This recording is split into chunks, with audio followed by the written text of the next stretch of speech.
Hi everyone, welcome back or welcome to my channel. My name's Lizzie and today I'm making a video that I've wanted to make for ages. I'm going to show you my sewing setup.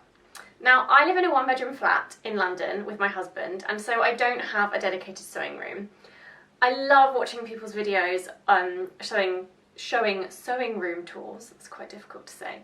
So I love seeing what other people's sewing rooms are like and how they've got all their stuff set up and everything else, but I don't have that luxury. I don't have the space. But I like to think I've got quite a good setup for how I sew and where I store everything, despite the fact that I don't have a dedicated sewing room. So I thought I'd make a video showing you what my setup is, in the hope that it might inspire some of you who also don't have a special exclusive sewing room.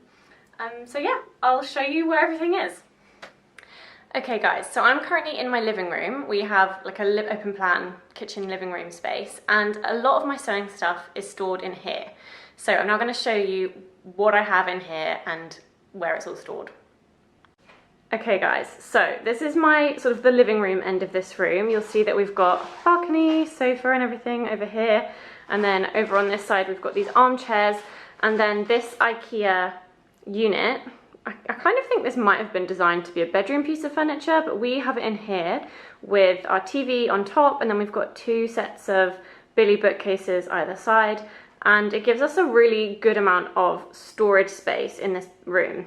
So I'm going to come a bit closer to this and show you. So this is actually where I keep my fabric stash, in this bottom drawer here.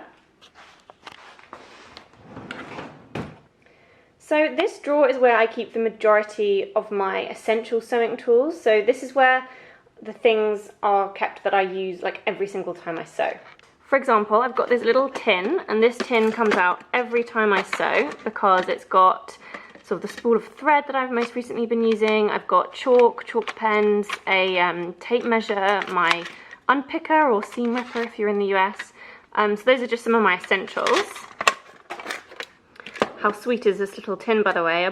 My mum bought it for me from the V&A when we went to an exhibition there one time.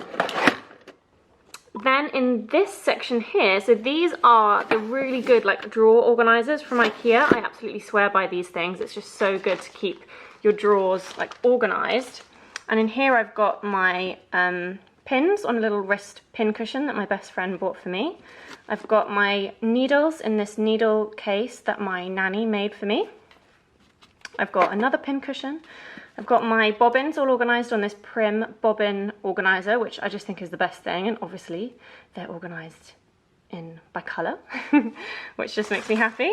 And then I've got my rotary cutter, which I always use to cut out with. I hardly ever use scissors, but I do have my dressmaking scissors, and I've got a pair of pinking shears, and then I've got my tailor's ham and my sleeve roll, like a tailor's ham for sleeves, which both of those are really useful. I use them basically every time I sew. Then on this side, this is just a couple of like spare fabrics that I need to sort of organise and put in the right place. But then I have a couple more of the IKEA drawer organisers. This has got my pattern weights in it. So these are my pattern weights I use. These are actually just giant like washers that I bought off Amazon, but I find them so good to use as pattern weights, so they're great. And then in here, this one's a little bit messy, but it's just sort of got other random bits I'm gonna need. I've got like some spare bobbins in here, like empty bobbins. I've got some like chalk to top up my chalk pens, a few random bits of trim that I'm meaning to use for some cushions that are coming up. And then here, this is where I keep the foot pedals. So this one is the one for my sewing machine, and then the one underneath is for my overlocker. And then the rest of this drawer is dedicated to my fabric stash. So this here is my fabric stash, and you can't see because it's all so packed in, but these are also in two of the IKEA drawer organisers. I love how this is stored. I love having my fabric stash laid out like that. This is sort of the Marie Kondo method style.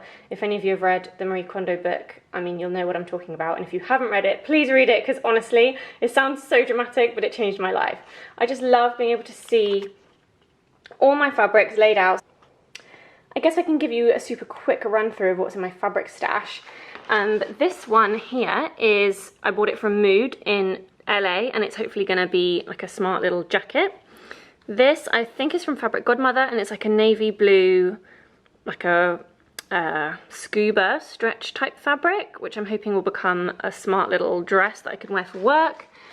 This is like a polyester mix. It's got like feathers on it, which will hopefully become a summery top one day. These two are actually little t-shirt dresses that I bought from H&M several years ago, but they shrunk in the wash, and so I now don't feel confident. They're just too short. I wouldn't wear them anymore because they're too short, so I want to turn them into t-shirts. So just chop them off and hem them basically. This is some gorgeous faux suede that I bought a few years ago from the Fabric Godmother, and it's been in my stash for ages, but I want it to be an A-line high-waisted little mini skirt, and this is the lining that I bought to go with it. And the only reason I haven't made it yet is because I just really want it to be perfect, and I want it to fit really well. But this autumn winter I'm determined to get this one made up. This one is a knit fabric that I bought from the new craft house at one of their parties, and I'm hoping it will be like a jumper dress or maybe a cozy wintry like kilo wrap dress maybe. I'm not sure if I've got enough. This is like a houndstooth Ponte Roma that I got from Girl Charlie. I've already made a Tilly and the Buttons Cocoa dress out of it with like the cowl neck, but I want to try and make a little skirt because I think I'd get more wear out of a skirt because I can wear it with different tops.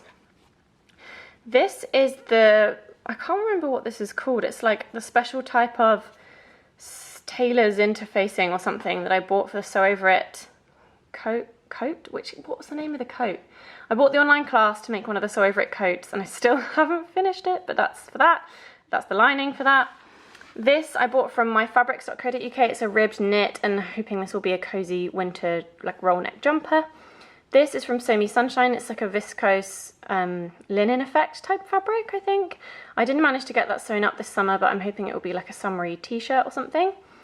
This, you'll all probably know what this is. It's a Talia Brunette double gauze. Again, I'm scared to make a woven top. I've only got enough for it to be a top, but I'm just worried about the fit being right. It's something I'll need to muslin or make a 12 for, but that will probably wait till next summer now.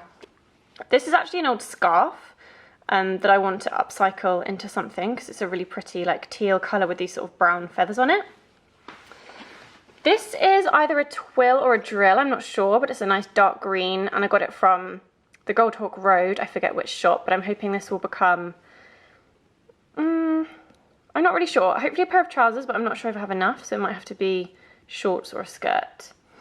This is my latest fabric from Minerva Crafts, for the Minerva Crafts blogger network, and it's a lovely like stretch cotton jersey, and I'm hoping to make probably a true bias, no, probably a named patterns, oh no, I've forgotten what it's called. You know, the like roll neck top pattern by Named. I'm sure you'll all know what I mean. You're probably all shouting at your screens right now.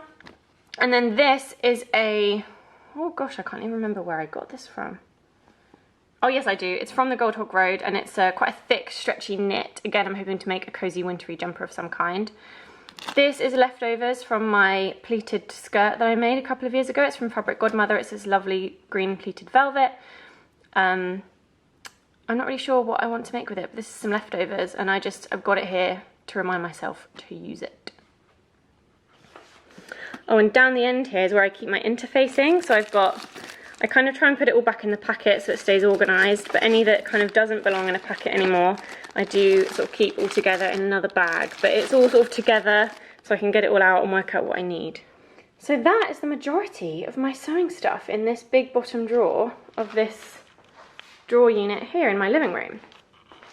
In the drawer above, I have some more sewing stuff. So this is not entirely sewing stuff. I've got this old Selfridges gift box at the back here, has got like tissue paper in it from when I need to like wrap presents, and this box here has got like ribbons and bows and stuff for wrapping up presents. That's sort of my present wrapping supplies. And then here on top here, I always just slide like the pattern pieces and the fabric for the project that I'm currently working on. So this is a True Bias Niku dress that I've nearly finished. I just need to make a few adjustments. That's the bits and bobs I use for that. Down the front here, I have my Rotary blade sharpener, which I think is really great because it just prolongs the life of my rotary cutter blades. Here I've got kind of some random trims and bits and bobs that I don't want to forget I have. Here I've got all the swatches and stuff from my wedding dress, like fabric shopping, and a few other little bits, like I've got some bias tape and stuff. In the back here I've got some bias tape that I used to make my bunting for my wedding, and I've got my spare, what are these? The threads for my overlocker. I've got 4 black threads at the back here in this little compartment because I currently have the white ones on my overlocker.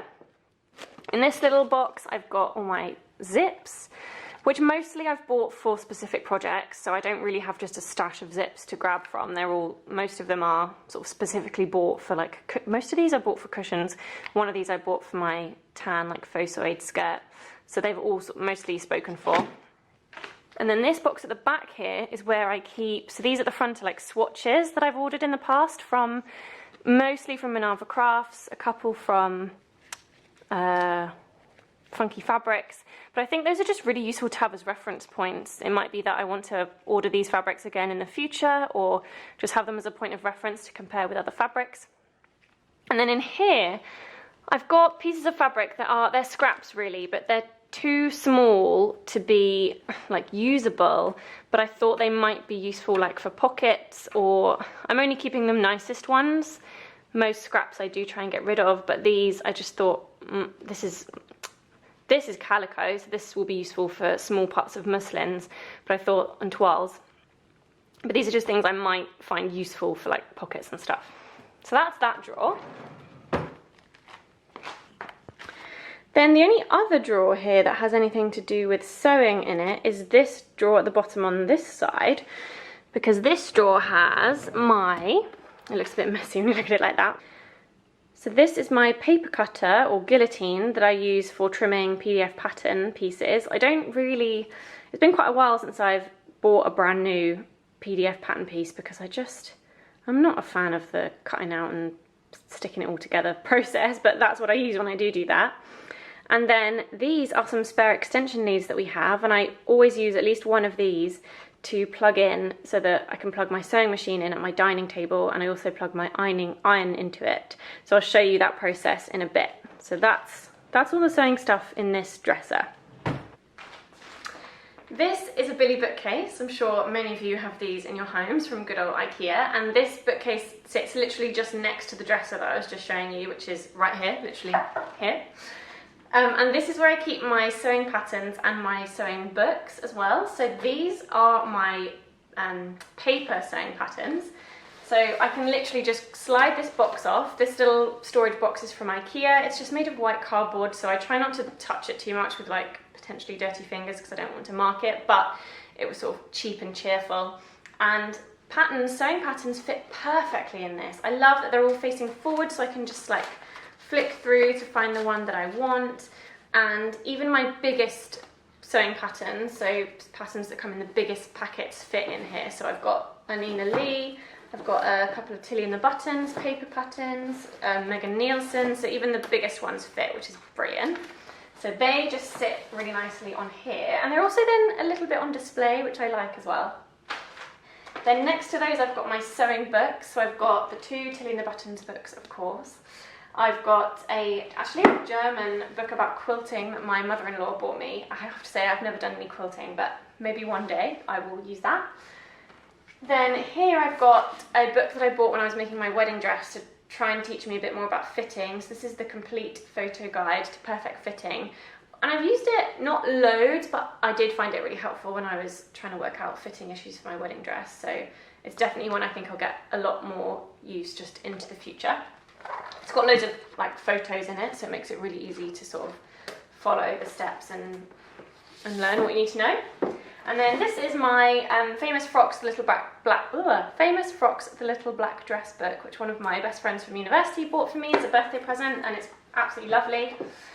And then these here, these are just white cardboard box files that I bought from IKEA. These are where I keep my PDF patterns. So what I do is I slide them out, and I've got them all in like plastic wallets and with like a sticky note on the front to tell you which pattern it is. So some of these are like pieces that I've traced off from my paper patterns, because I really try not to cut into my paper patterns anymore. I like to think that if one day I decide that pattern is no longer my style, if I've not cut into it, then I can give it to a charity shop, or I can, you know, give it away online or sell it online for a couple of pounds or whatever. But if I've cut into them, it means I can't really have anyone else reuse them in the future unless they're the same size as me. So this is one, for example, my Megan Neal Cottesloe swimsuit pieces that I've traced off. So the actual pattern and all the instructions are in here, but the traced off pattern pieces are in here. And I can basically just flick through and like see what's what. So this, for example, is one that is just a pure PDF pattern that I haven't traced off or anything. So this is the named Canerva button back blouse and skirt and shirt, sorry. So when it's like a proper PDF pattern, I will print out the instructions, I'll print out the front cover and have it in there so that I can see what the pattern is. They do get quite big and bulky, so when there's lots of PDF pattern pieces that I've cut out, this one's quite a full one. This is my Megan Nielsen Flint pattern, and I've made the shorts, and I absolutely love the shorts. I kind of didn't manage to make more pairs for this summer, but next summer, I've got one pair so far, but next summer I'm definitely going to make more of these because it's just such a great pattern. So yeah, that's my pattern storage. And I really like that it's all together, it all looks neat and tidy, but it's also really easily accessible. So yeah, that is great. Next, I'm going to take you into my bedroom because the rest of my sewing stuff is actually stored in my bedroom. So this is mine and Alex's bedroom, and here is where I keep the remainder of my sewing stuff, the first thing of which is under the bed. Our bed is one of those Ottoman storage beds, and what that means is there's a little handle at the end of the bed here that means the whole bed like lifts up, and there's loads of storage under there, which is amazing. But it is still like raised off the floor a little bit, and that under there is where I keep my cutting mat. So when I'm doing my cutting out, I literally kneel down here on the floor, reach underneath and slide my cutting mat out. And it's just such a good place to store it because it's not taking up space where I'd put anything else because it's a really small gap like under the bed, but it means I can store it flat, so that's great. Then the rest of my sewing stuff is in the bottom of our wardrobes here. So these are our wardrobes. We've got like 3-door floor to ceiling wardrobes that came like with the flat. We bought this flat as a new build. And in this end here is where I keep my sewing machines. So if I open this up, you'll see that this is where the majority of my clothes are. And you see all my wedding dress toiles are still hung up in here because I just don't really know what to do with them and I don't want to get rid of them. And down here is where the sewing stuff is. Now, this down here is my sewing box. It's got like all the rest of my like haberdashery bits and everything else that I might need when I'm sewing. But I keep it in there most of the time. This was actually my great-grandmother's sewing box, which my nanny gave to me, which is so lovely to have like a family sort of heirloom, if you will, passed down to me for me to use. So that's in there and I can just slide it out when I need it. This is my sewing machine and this is my overlocker. My overlocker, I desperately need to make a cover for it because it didn't come with a cover, and obviously it's not that great for my like dresses here to be like on it and messing with the threads. It's probably not ideal. So I'm going to make a cover. But basically this is, I think, a stroke of genius because all this stuff is sat on this shelf. Now this shelf, as you can see, it goes like that and along, and it goes sort of into the next section of the wardrobe.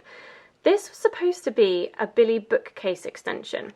So, you know, we've got Billy bookcases in our living room. Well, you can get these extra units to give you like an extra shelf on top to make the Billy bookcase taller. And we went to IKEA, bought these, and realised we stupidly didn't realise that there are different depths of IKEA Billy bookcases. And we bought this, and it was too deep for the shelving units that we've actually got in our living room. We were like, oh no. Returning things to IKEA is just such a pain. You have to get all the way there and it's just so inconvenient. But we realised that it would be such a useful way to create some shelves at the bottom of the wardrobe. And I just think it works brilliantly. Like, to show you how it works on the other side, I've got, so in this side we've got our laundry basket that just sits there. And then on the other end of this shelf I've got my rucksack that I take to work every day. And then I've got some cushion, ooh, a bit bright. Some cushion pads in the bottom here, which are waiting to be made into cushions. I've got them all cut out actually, I just haven't got around to sewing them up. But it just, I think, works so well to create so much more usable space. Like, I couldn't fit all this stuff into my wardrobe without this shelf there to give me like 2 levels to store stuff. Also, one thing I forgot is that this is my bag of like tiny fabric scraps, like scraps that you can't really use for anything, and I just keep this bag in there, and every time I do cutting out I put my fabric scraps in there, and once it's full, sort of now, I will take it to H&M to their fabric recycling scheme. I've also heard that I think a few other places do fabric recycling now too, maybe, is it And Other Stories? I'm not sure, but definitely H&M. So that just sits in there. Then this is the middle section of our wardrobe, and you can see I've got this sort of bin liner here with a big white bit of fabric. This is leftover fabric from making my wedding dress, from making toiles. So this is a huge, let me try and show you. This is a huge, oh god. It's kind of nestled within my coats, but this is a big roll of like white crepe fabric, and I keep it there for toiling purposes. So that is what that looks like when it's not shoved in between my coats. And then also in there, I've got 2 rolls of tracing paper. One roll is like nearly finished, which is why I've got 2. And then you can just see at the back there, I've got a roll of calico as well that I use for toiling. So I guess you could say it's not ideal being sort of shoved in between my coats like that, but I do try and shove it all the way through so they're like leaning against the back of the wardrobe. And they're not coats that I use like every day, because I keep the coat that I'm using most for that particular season in a different place. But yeah, it just means I've got somewhere like upright to store my tracing paper and my rolls of fabric for toiling. Then if I bring you up to the top of the wardrobe, by the way, after these coats, that's my stuff, and my stuff's all that side. And then this is where Alex's stuff starts and his stuff goes that side. So I definitely have more than half of the wardrobe. But then up here, as you can see, we keep things like suitcases. These 2 boxes, these boxes are so useful. They're like, I think they're document storage boxes, and I kind of got them via work, but I didn't steal them. I had permission to take them from work. But these are where I keep, I don't know if you can read those labels, but these are my 2 boxes of fabric leftovers, is what I call them. Now, you might think, hang on, Lizzie, you were just showing off in the other room about how you had such a small fabric stash in that one drawer. Yeah, there's more fabric in here. And this fabric is fabric that I have made a garment from, and I've got quite a lot left over, like enough to, like not enough to just put in fabric scraps, maybe enough to make something else. Let me show you. These are the 2 culprits, the 2 boxes that actually give away that my fabric stash is bigger than I would like to admit. So for example, in this one, this is leftover header tape from when I made curtains. And then all this fabric is stuff that I have made, like I've made something out of this fabric, but I just don't quite know what to do with these scraps, because some of the scraps are big enough to make something out of. So I could potentially give them away or do like a de-stash and sell them really cheap. But some of them are like not quite big enough. Like there's less than a metre of, well, there might be a metre of some of them actually, but they're just small amounts, and if I'm honest, I'm just a bit stuck as to what to do with them. This here, this is a lot of, this is my swimsuit fabric that I made my Megan Nielsen Cottesloe out of. There's lots of this. I'm definitely going to make a bikini out of this next summer. But yeah, this stuff I don't really want to make more clothes out of them, because I've already got clothes in these fabrics. And then on this side, these are actually bits of velvet that I've already cut out to make cushions out of, so they kind of don't count. I should probably put them in my main fabric stash in the other room. Again, these are fabrics I've used, and they're just awkward size scraps. I'm not really sure which ones are big enough to make something of and which ones aren't. So I kind of need to go through them and work out what I'm going to do. Maybe if I go through them and measure all the pieces and work out what's what, I could put them all up on my Instagram and give them away to anybody who wants them.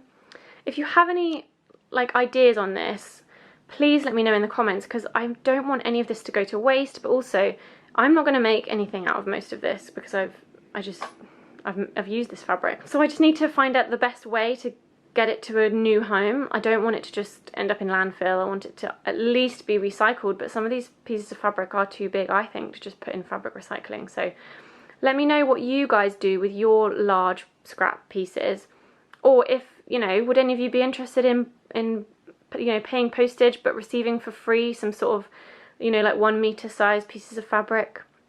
Let me know what you think, because this is my current sort of guilty boxes of doom.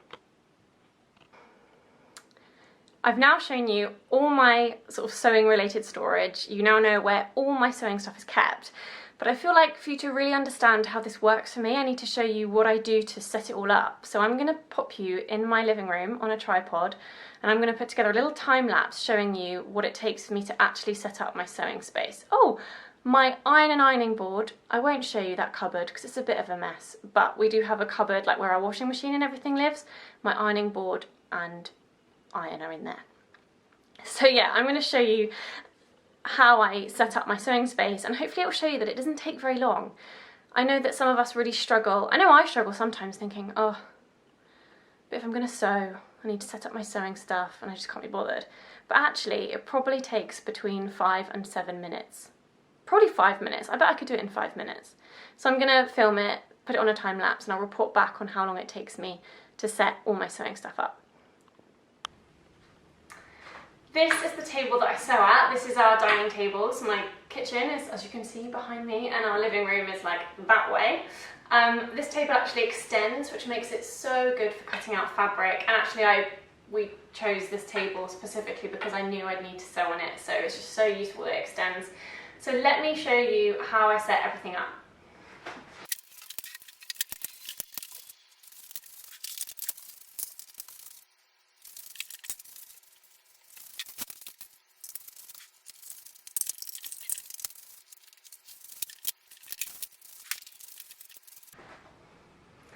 There you go.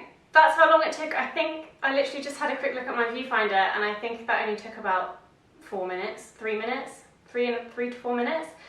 So I've got my sewing machine here, I've got my cutting mat. Obviously if I was going to be cutting out as my first task, I wouldn't bother getting my sewing machine out yet, and I'm actually planning on getting another cutting mat so that I can have 2 and take up like the whole table just for cutting.